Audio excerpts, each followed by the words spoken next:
तकरीबन 1 महीने से खाना हजम नहीं होता, मैदा जलन से भर जाता है और उंगलियों के जोड़ भी दर्द करते हैं।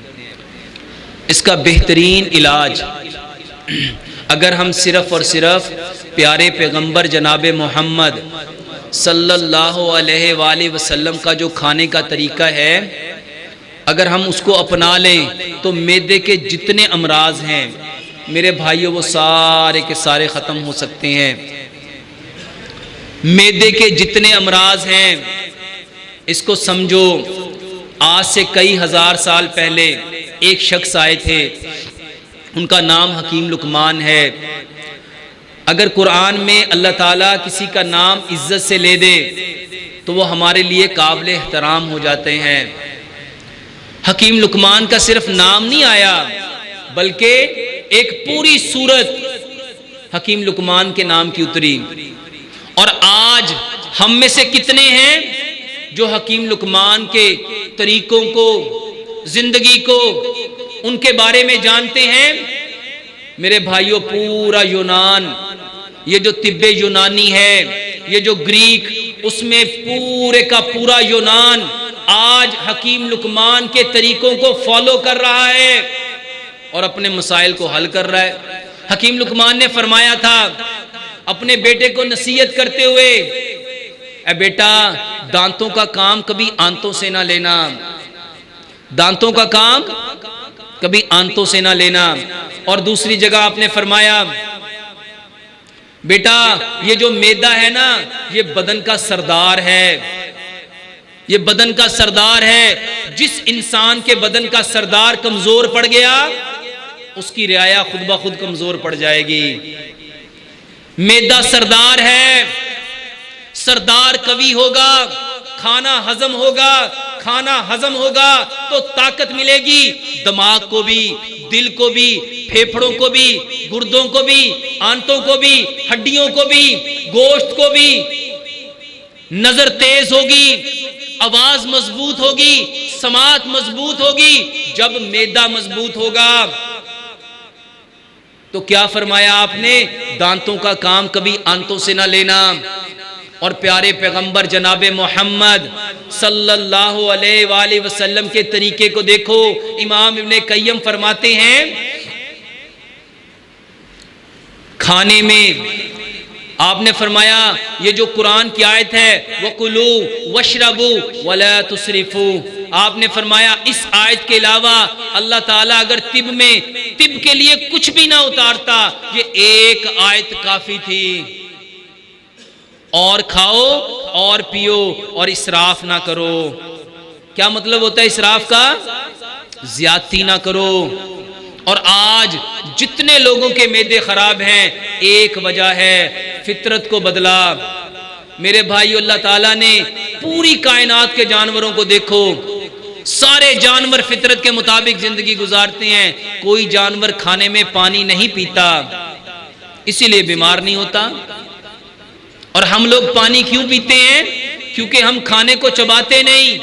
2-4 दफा चबाया, निगलने की कोशिश की, हलक में खाना अटक गया, पानी के साथ उसको आगे धकेलते हैं।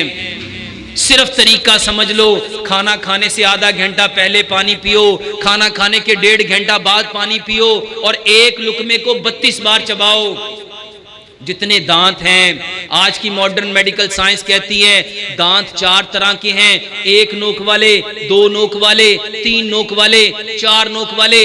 1 नोक वाले का काम है काटना, 2 का काम है फाड़ना, 3 का काम है चीरना, 4 का काम है पीसना। काटना, फाड़ना, चीरना, पीसना, ये काम था दांतों का। क्योंकि अल्लाह सुब्हानो तआला ने दांतों को बनाया कैल्शियम का, स्टोन का, पत्थर का, और मैदे को बनाया फाइबर का। इसीलिए हकीम लुकमान ने फरमाया था, बेटा दांतों का काम कभी आंतों से ना लेना। अब जो काम दांत कर सकते हैं, क्या मैदा कर सकता है? कर सकता है? जब वो नहीं करेगा, आप खाने को सही तरह काटोगे नहीं। इसको समझो, खाना सबसे पहले क्या बनता है? छोटे छोटे टुकड़े बनता है। अगर 32 बार खाना मुंह में चबा लिया गया, च्युइंग कर लिया गया, तो सच बताओ वो मुंह में क्या बन जाएगा? पानी बन जाएगा। मैदे को काम करना पड़ेगा?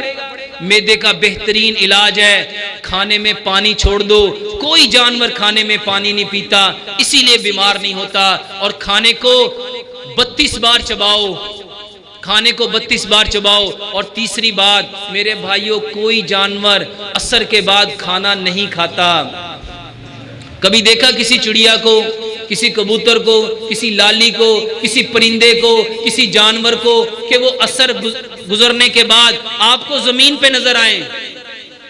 वो कहां होते हैं? वो अपने घरों की तरफ उड़ने की तैयारियां कर रहे होते हैं। और मगरिब के बाद तो कोई परिंदा नजर ही नहीं आता।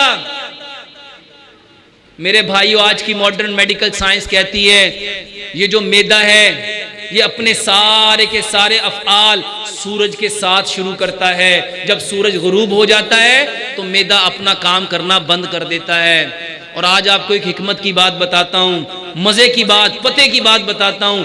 आज की मॉडर्न मेडिकल साइंस कहती है सारा साल मैदा सूरज के साथ चलता है और साल में 1 माह ऐसा आता है जब मैदा सूरज के साथ नहीं चलता, उसके ओपोजिट हो जाता है। उस वक्त वो क्या करता है? उस वक्त मॉडर्न मेडिकल साइंस बताती है ये सूरज और जमीन एक ऐसे एंगल में आ जाती हैं, ये जो इसके दरमियान में लेयर है ओजोन की, उसके अंदर से कुछ ऐसी खतरनाक अल्ट्रावायलेट रेज निकलती हैं, वो जिस्मों के ऊपर टकराती हैं। अगर उन दिनों में किसी बंदे के जिस्म में 1 घूंट पानी भी होगा तो उसका जिस्म जख्मी होगा, बीमार होगा, तकलीफ में होगा। और जिसको साइंस वो दिन कहती है, हमारा इस्लाम उसको रमजान कहता है। साइंस कहती है उन दिनों में सूरज निकलने से पहले खाओ और सूरज गुरूब होने के बाद खाओ। मेरे भाइयों, ये दीन है, दीन। और आज पूरी दुनिया ये जो इस्लाम में कन्वर्ट हो रही है, इस दीन के ऊपर रिसर्च करके, तहकीक करके मुसलमान हो रही है। और हम मुसलमान जिनके पास इस्लाम, दीन, एक वाज़े किताब, खुली दलील मौजूद है, मगर वो फिर भी बहक रहा है। यही वजह है हम परेशान हैं। मैदे का बेहतरीन इलाज, 3 काम करो। खाने में पानी छोड़ दो, खाना खाने से आधा घंटा पहले पानी पियो, 1.5 घंटा बाद पानी पियो, 1 लुकमे को 32 बार चबाओ। सुबह का खाना 60% खाओ, दोपहर का खाना 30% खाओ, शाम का खाना 10% खाओ। इसको समझो प्यारे पैगंबर जनाबे मोहम्मद सल्लल्लाहु अलैहि वसल्लम के तरीके से आपने जिंदगी में जो भरपूर खाना खाया है वो सुबह के वक्त ही खाया है। जर्मन का मकूला था, जर्मन लोग कहा करते थे ब्रेकफास्ट लो किंग की तरह, बादशाह की तरह, लंच लो प्रिंस की तरह, शहजादों की तरह, और रात का खाना लो बैगर की तरह, भिखारियों फकीरों की तरह। मेरे भाइयों, सूरज जब सुबह उठता है, सूरज निकलता है, उस वक्त खाना मैदा पूरी ताकत में होता है। वो जो खाएगा भरपूर ताकत देगा। इसको समझो 50 साल पीछे पलटो, पंजाब का कल्चर था, पराठे कब खाए जाते थे, बोंग कब खाई जाती थी, ये जो सिरी पाए थे किस वक्त खाए जाते थे, निहारी किस वक्त खाई जाती थी, मगज किस वक्त खाया जाता था, ये लस्सी दही पराठे ये हम किस वक्त खाते थे? सुबह के वक्त। सुबह के वक्त ये चीजें जिस्म को तकवीयत देती हैं, ताकत देती हैं। मैदा पूरा उसको हजम करने के लिए अपनी सारी सिक्रीशन देता है। मगर क्या हुआ, हमने यूरोप को फॉलो किया, जिस तरह वो सुबह उठते ही लाइट सा ब्रेकफास्ट करते हैं, 1 कप चाय, 2 स्लाइस, 1 ऑमलेट के साथ, हमने भी उनकी नकाली करना शुरू कर दी और अपनी फितरत को, अपनी असल को, अपनी जबिल्लत को, अपने कल्चर को हमने छोड़ दिया। इसी वजह से परेशान हैं।